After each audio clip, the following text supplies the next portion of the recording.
பெங்களூர் கத்திரிக்காய் சௌச்சௌ. இதோட மேல் தோலை சீவி நம்ம போட்டுருவோம் இல்லையா. மேல் தோலை சீவி போட்டு உள்ளே இருக்கிறத மட்டும் நல்லா அழகாக பொடிப்படியாக தேய்ச்சி கரம்புதான் போட்டு வதக்கலை பண்ணி சாப்பிடுவோம்.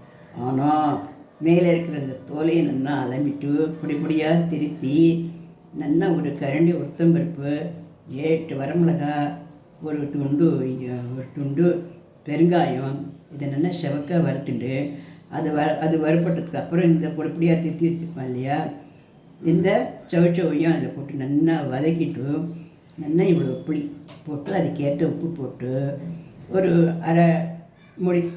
அரை மூடி வேண்டாம், அரை மூடிலையும் பாதி தேங்காய் அதை போட்டு நல்லா ஒரு 3 அரைச்சி வச்சுட்டோம்னா சௌச்சௌ துவையல் பிரமாதமாக இருக்கும்.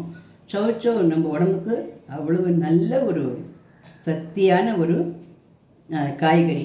அதோட தோல்லையும் நிறைய சக்திகள் இருக்கும். அதனால அந்த தோலை இந்த மாதிரியே நம்ம துவையல் பண்ணி சாப்பிடலாம். அது ரொம்ப டேஸ்ட்டாகவும் இருக்கும், வேஸ்ட்டும் ஆகாது. இந்த பதிவு பிடிச்சா லைக் பண்ணுங்கள், ஷேர் பண்ணுங்கள், சப்ஸ்கிரைப் பண்ணுங்கள்.